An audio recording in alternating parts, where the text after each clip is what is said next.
في القرآن المجيد قل يا عبادي الذين أسرفوا على أنفسهم لا تقنطوا من رحمة الله إن الله يغفر الذنوب جميعا صدق الله العظيم قال رسول الله صلى الله عليه وسلم صلوا علي صلى الله عليه إن الله وملائكته يصلون على النبي يا أيها الذين آمنوا صلوا عليه وسلموا تسليما شوق و محبت سے درود پاک پر کیجیے صلاۃ و سلام علیک یا رسول اللہ صلاۃ و سلام علیک یا حبیب اللہ صلاۃ و سلام علیک یا نبی اللہ وعلی آلک و اصحابک یا نور اللہ۔ میں نے آپ کے سامنے نبی پاک صلی اللہ علیہ وسلم کا فرمان بیان کیا جس میں نبی پاک علیہ السلام ارشاد فرما رہے ہیں کہ تم مجھ پر درود پڑھو اللہ تم پر رحمت بھیجے گا۔ صلو علی الحبیب صلی اللہ تعالی علی محمد صلی اللہ علیہ وسلم۔ درود پاک یہ پڑھنا انسانوں کا ہی نہیں بلکہ فرشتوں کا بھی مسئلہ ہے۔ خود قرآن پاک میں اللہ پاک ارشاد فرماتا ہے کہ بے شک اللہ تعالیٰ اس کے فرشتے نبی پر درود بھیجتے ہیں۔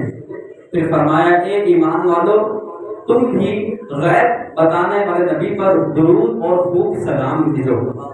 اسی آیت کو مولانا جمیل قادری رحمۃ اللہ تعالی علیہ اپنے شعر میں اس طرح بیان کرتے ہیں، مومنوں پڑھتے رہو تم اپنے آقا پر درود، مومنوں پڑھتے رہو تم اپنے آقا پر درود، ہے فرشتوں کا وظیفہ الصلاۃ والسلام، ربی حبلی امتی کہتے ہوئے پیدا ہوئے، حق نے فرمایا کہ بخشا الصلاۃ والسلام۔ میں وہ سنی ہوں جمیل قادری مرنے کے بعد۔ کون کون سنی ہے؟ الحمدللہ۔ اب یہ شعر آپ سب نے پڑھنا ہے، میں وہ سنی ہوں جمیل قادری مرنے کے بعد، میرا لاشا بھی کہے گا الصلاۃ والسلام۔ تو الحمدللہ ہماری تو گٹی میں شامل ہے حضور کا میلاد منانا۔ نبی پاک صلی اللہ علیہ وسلم کا میلاد منانے کے لیے ہم دن مہینے سال کا انتظار نہیں کرتے، جب دل چاہتا ہے حضور کا میلاد کر رہے ہوتے ہیں۔ میرے امام حضرت نے فرما دیا تھا نا کہ حشر تک ڈالیں گے ہم پیدائش مولا کی دھوم، مثل فارس نزد کے قلعے گراتے جائیں گے۔ تو یہ نبی پاک علیہ السلام کی محبت کا ہم پر ملنے کے ایک احسان ہے کہ اللہ تعالیٰ نے اپنے محبوب کی محبت کو پانے کے لیے جمع کیا ہے۔ تو آپ بھی نیت کریں، میں بھی نیت کرتا ہوں کہ جو بھی ہم بیان کو سماعت کریں گے اس پر انشاءاللہ عمل بھی کریں گے انشاءاللہ۔ آپ کے سامنے قرآن پاک کی میں نے آیت بیان کی، قل یا عبادی الذین اسرفوا علی انفسہم لا تقنطوا من رحمت اللہ۔ اس پھر فرمایا ان اللہ یغفر الذنوب جميعا، کہ بے شک اللہ تعالیٰ تمام گناہوں کو معاف فرمانے والا ہے۔ قرآن پاک کی آیت کا ترجمہ تو میں نے آپ کو بیان کر دیا ہے، اب ذرا اللہ پاک کی رحمت کے واقعہ سماعت کرتے ہیں۔ تین شخص کے سفر پر جا رہے تھے، بارش برسنا شروع ہوئی تو انہوں نے ایک غار کا سہارا لیا۔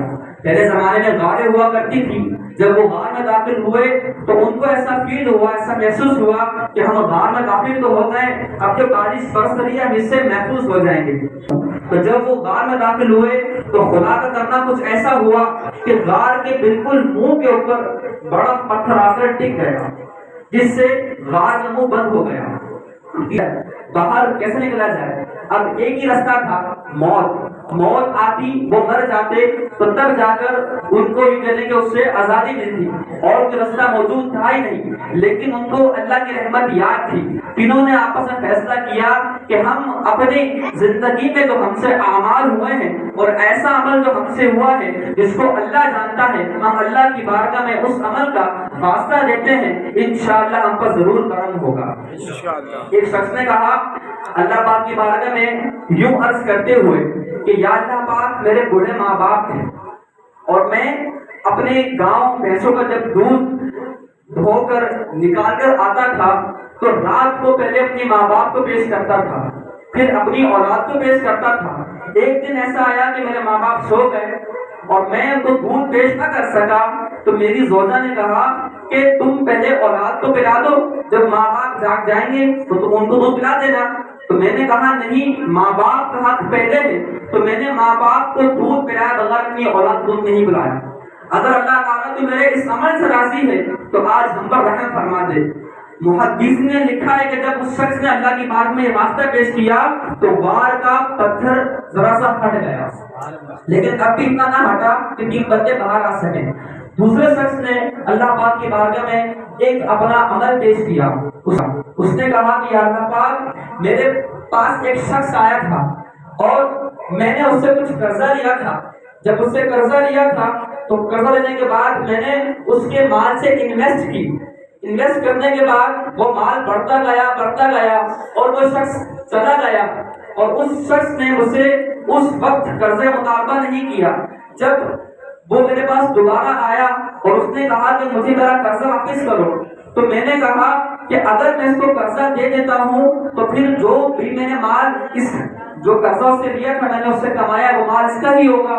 ظاہر ہے جو قرضہ اس سے لیا تھا، جو اس کی مزدوری بنتی تھی، میں نے اس کو ادا نہیں کری اور اس کی مزدوری کو، اس کے پیسے کو میں نے انویسٹ کر دیا، وہ مال بڑھتا گیا، گویا کہ میرے پاس بہت سی بکریاں ہو گئیں، بہت سی گائیں جمع ہو گئیں، بہت سی بھینس جمع ہو گئی۔ اب یہ بتا میرے پاس آیا، میں کیا کروں؟ تو یا اللہ پاک، میں تیرا خوف دل میں جمایا اور میں نے شخص کو کہا کہ شخص، یہ ساری بکریاں تیری ہیں، یہ ساری گائیں تیری ہیں، یہ سارے جانور تیرے ہیں۔ وہ بندہ پریشان ہوا کہ میرا تو قرضہ جو تھا، مزدوری جو تھی، وہ تھوڑی سی تھی، لیکن اتنا سب کچھ مجھے کیسے دیا جا رہا ہے؟ تو یا اللہ پاک، اس بندے کو میں نے یہ کہا تھا کہ جو مزدوری مجھے تجھے دینی تھی، جو قرضہ مجھ پر تیرا تھا، تجھے میں ادا نہ کر سکا، لیکن جب تو چلا گیا اور تیرا قرضہ میں نے مال میں انویسٹ کر دیا، آج سارا مال جو تھا اسی قرضے سے تھا، تو لہٰذا اس پر تیرا نہیں کرتے۔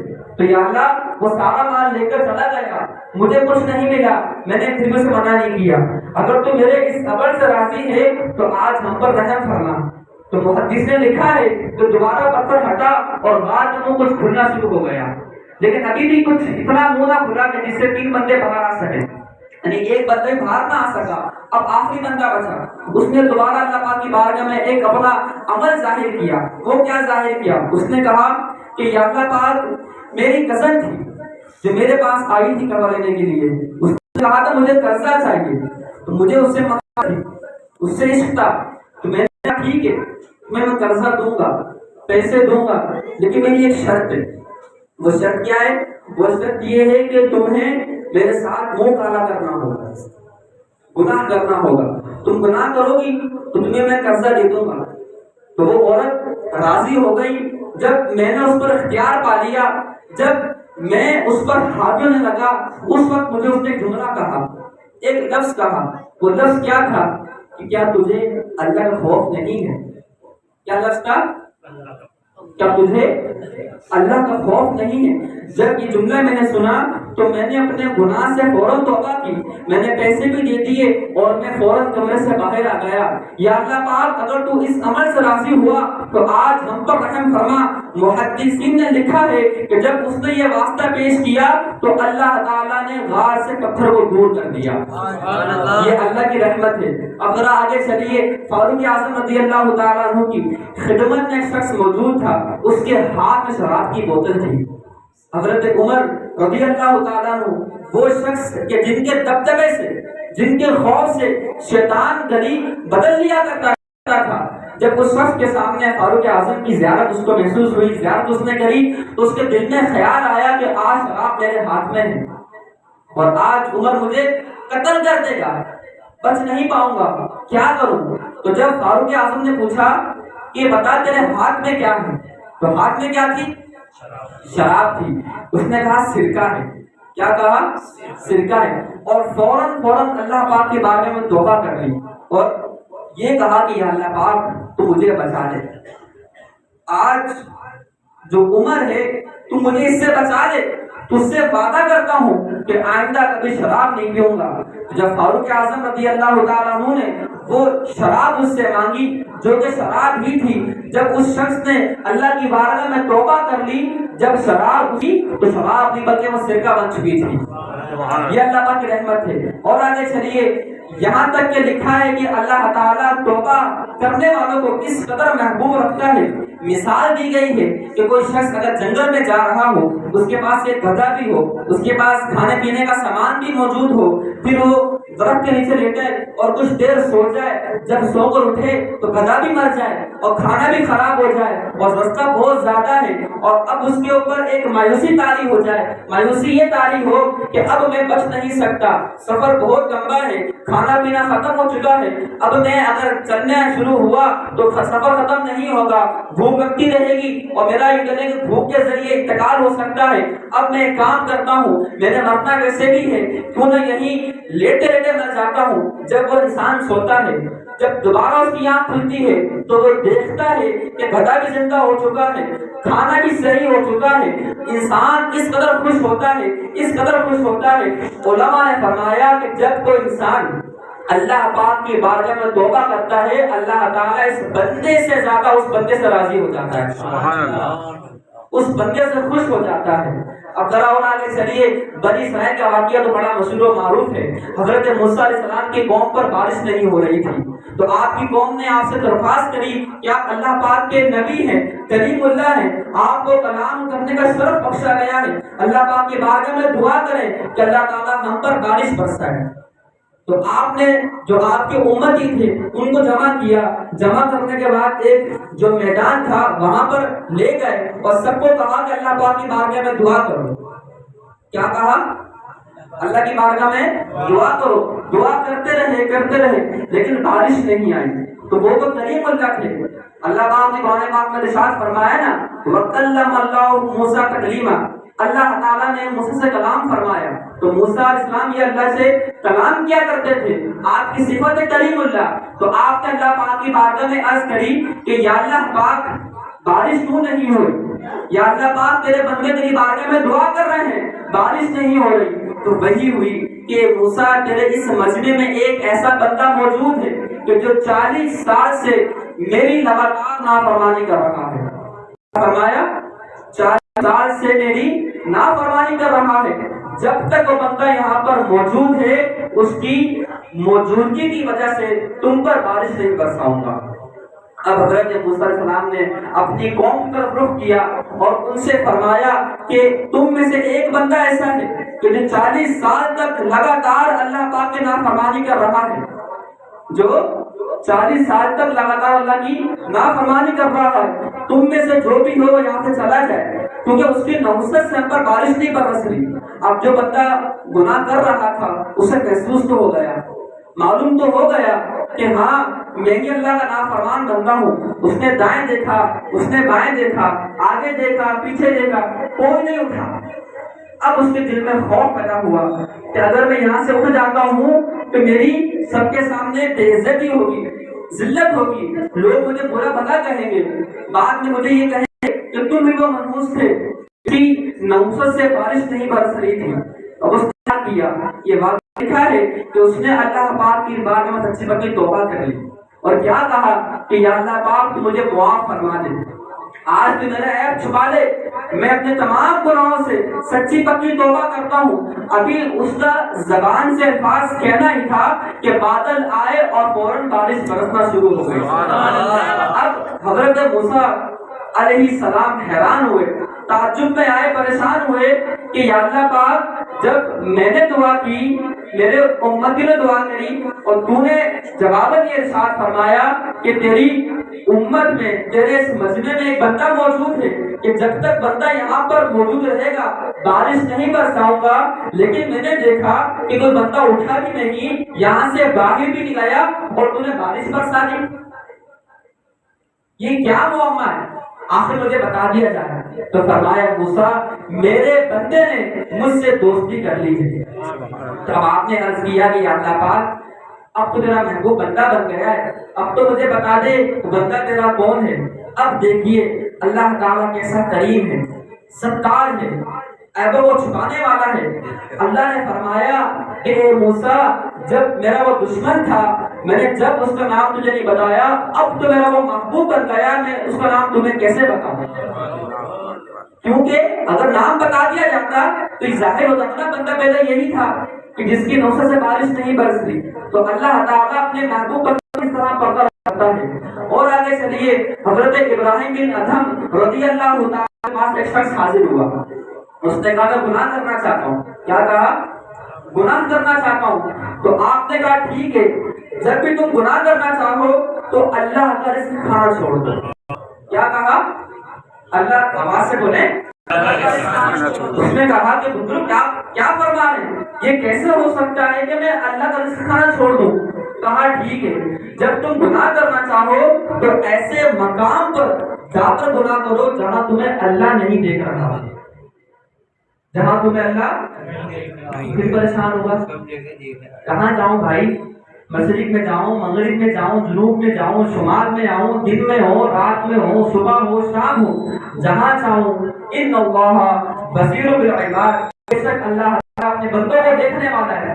اس نے کہا کہ آپ بزرگ ہیں، مگر میں کیسے کر سکتا ہوں کہ میں ایسے مقام پر جاؤں جہاں کے مقام ایسا ہے ہی نہیں جہاں اللہ نہ دیکھ رہا ہو. اللہ تو ہر جگہ دیکھ رہا ہے. پھر کیا کہا؟ کہا ٹھیک ہے، تم جب گناہ کرنا چاہو تو گناہ کر لو، لیکن قبر کے اندر جب منکر نکیر آئے اور تم سے یہ پوچھیں تو تم ان کو کہہ دینا کہ تمہیں میں جوابات نہیں دوں گا. کیا کہا؟ میں تمہیں جوابات نہیں دوں گا. اس نے پھر دوبارہ بات تو دہرائی کہ کیسے ہو سکتا ہے کہ اللہ کے فرشتے جب قبر کے اندر آئیں گے تو ان کی ہیبت ناک شکل دیکھ کر میں ڈر جاؤں گا. ان کو کیسے منع کر سکتا ہوں کہ میں تمہیں جواب نہیں دوں گا؟ تو آپ نے کہا ٹھیک ہے، جب تمہارا گناہ کا ارادہ ہو تو تم گناہ کر لینا، لیکن قیامت کے اندر جب اللہ تعالیٰ تم سے حساب لے تم منع کر دینا کہ میں تمہیں حساب نہیں دوں گا. کیا کہا؟ میں حساب نہیں دوں گا. اس نے پھر اپنی بات دہرائی، یہ کیسے ہو سکتا ہے؟ اللہ واحد قہار جبار کی بارگاہ میں کوئی بندہ کھڑا ہو یہ کیسے عرض کر دے کہ اللہ میں تجھے حساب ہی دوں گا؟ پھر بزرگ فرماتے ہیں ٹھیک ہے، جب تمہارا گناہ کا ارادہ ہو تو تم گناہ کر لینا، لیکن جب جہنم کی طرف تمہیں فرشتے لے کر جائیں تو تم ان کو منع کر دینا. تم ان کو منع کر دینا اور یہ کہہ دینا کہ میں جہنم میں نہیں جاؤں گا. اس نے پھر یہ بات دہرائی کہ حضرت کیسے ہو سکتا ہے کہ فرشتے جب مجھے لینے کے لیے آئیں اور اللہ کی بارگاہ سے حکم ہو جائے اور میں ان کو منع کر دوں. اب دیکھیے بزرگ نے کیا ارشاد فرمایا. اللہ والے تو اللہ والے ہوتے نا. کیا فرمایا کہ جب تم اللہ کا رزق کھانا نہیں چھوڑ سکتے، ایسے مقام پر نہیں جا سکتے جہاں اللہ تمہیں نہیں دیکھ رہا، اور فرشتوں کو قبر کے اندر منع نہیں کر سکتے، قیامت کے اندر حساب سے منع نہیں کر سکتے، جہنم کی طرف جب تمہیں فرشتے لے کر جائیں تو ان کو تم منع نہیں کر سکتے، تو گناہ کرنا ہی چھوڑ دو. کیا فرمایا؟ گناہ کرنا ہی چھوڑ دو. تو اس شخص نے اپنے گناہ کا ارادہ ترک کیا اور توبہ کر کے سچا مسلمان ہونے کے بعد نمازی بن گیا. مسلمان تو تھا، نمازی بن گیا، نیک بن گیا.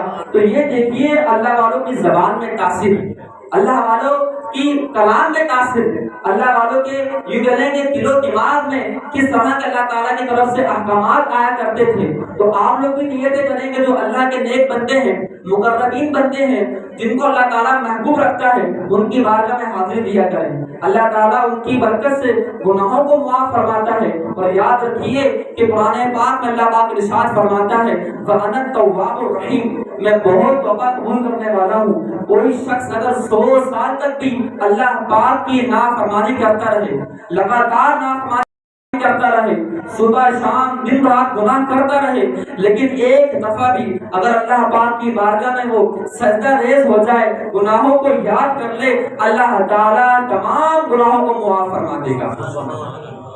اللہ تعالیٰ تمام گناہوں کو معاف فرما دے گا. شرط کیا ہے؟ کہ دل پہ یہ عزم ہو کہ اب میں نے گناہ نہیں کرنا، اب میں نے اللہ پاک کی نافرمانی نہیں کرنی. تو آج آئیے ہم سب یہ عہد کرتے ہیں کہ ہم بھی اللہ پاک کی نافرمانی نہیں کریں گے، نمازیں نہیں چھوڑیں گے، گناہ نہیں کریں گے، گالن گلوچ سے بچیں گے، والدین کی نافرمانی سے بچیں گے. انشاءاللہ آپ یہ عمل کرتے رہیں گے، اللہ تعالیٰ آپ سے راضی بھی ہو جائے گا. اب ذرا آگے چلیے، آخری بات میں عرض کرتا ہوں، انشاءاللہ ناخواں کو مائک دے دوں گا. گناہ یہ ایک ایسا کہنے کے نشان ہوتا ہے کہ جو شخص گناہ کرتا ہے نا، اس کی نوسط سے دل کا نقطہ بن جاتا ہے، ڈاٹ بن جاتا ہے. اگر وہ توبہ کر لیتا ہے تو نقطہ مٹا دیا جاتا ہے، ورنہ نقطہ بڑا ہوتا ہوتا ہوتا ہوتا حتیٰ کہ دل کالا ہو جاتا ہے۔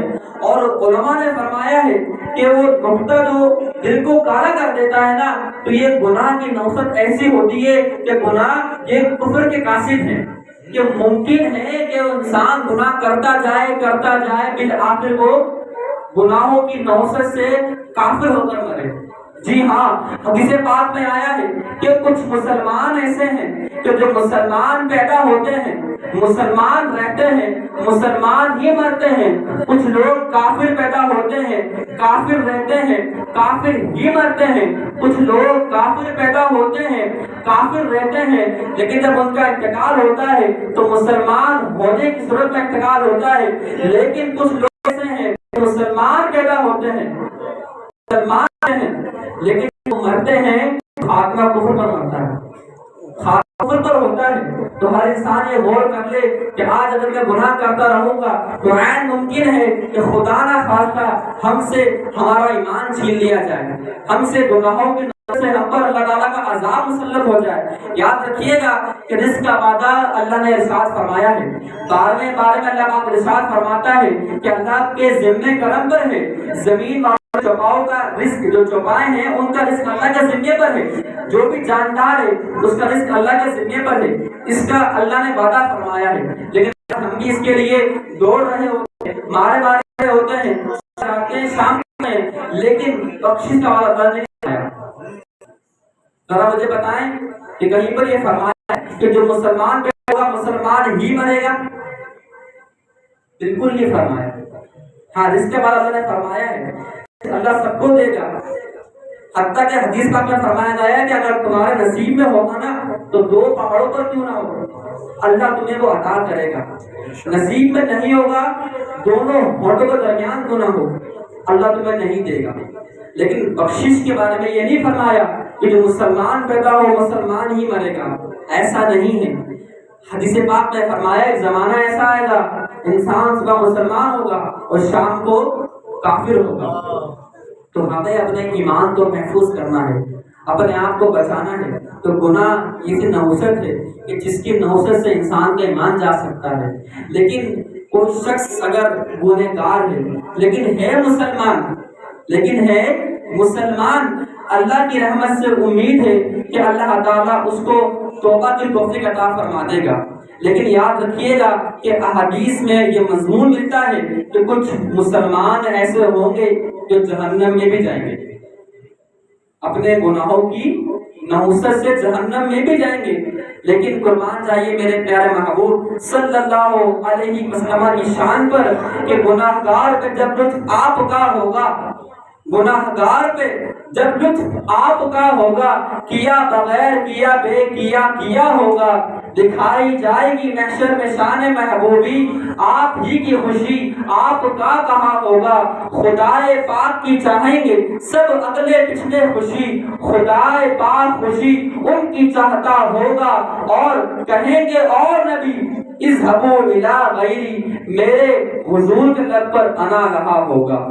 تو قیامت کے اندر وہ گنہگار امتی جنہوں نے زندگی بھر گناہ کیے ہوں گے نبی پاک کی بارے میں دوڑ رہے ہوں گے، دامن پکڑ کر مسل رہے ہوں گے، حضور صلی اللہ علیہ وسلم کی بارگاہ میں ہاتھ جوڑ شفاعت کی بھیک مانگ رہے ہوں گے۔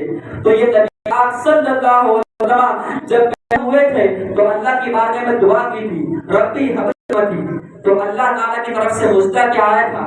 ابھی ہم نے شعر سنا نا کہ ربی حبلی امتی کہتے ہوئے پیدا ہوئے، حق نے فرمایا کہ بخشا الصلاۃ والسلام۔ لیکن اس کا مطلب ہرگز یہ نہیں ہم گناہ کرتے رہیں، گناہوں سے باز رہنا ہے۔ اللہ پاک کی بارگاہ میں دعا ہے کہ اللہ تعالیٰ ہمیں گناہوں سے بچنے کی توفیق عطا فرمائے۔ ہمیں دعا کرتے ہیں کہ اللہ تعالیٰ ہمیں نیک لوگوں کی صحبت میں رہ کر دین اسلام کا کام کرنے کی توفیق عطا فرمائے۔ آپ کی دعوت اسلامی الحمدللہ مختلف مقامات پر اجتماعات کر رہی ہوتی ہے، جس کی برکت سے انسان کو فقط نیکیاں ہی نہیں بلکہ نیکیاں کرنے کا سوچ ذہن اس کے دماغ کے اندر باتیں آنا شروع ہو جاتی ہیں۔ ہر جمعرات کو بعد نماز عشاء آپ کے کریم مسجد، آپ کی قادریہ مسجد، فاطمہ زہرا مسجد سے گاڑیاں روانہ ہوتی ہیں، آپ بھی نیت کریں، انشاءاللہ ہم بھی آئیں گے. ہر ہفتے کو بعد نماز عشاء بدریہ مدنی چینل مدنی مذاکرہ ہوتا ہے جو کہ کھنڈی گراؤنڈ میں دکھایا بھی جاتا ہے. آپ بھی نیت کریں انشاءاللہ ہم وہاں پر بھی آئیں گے.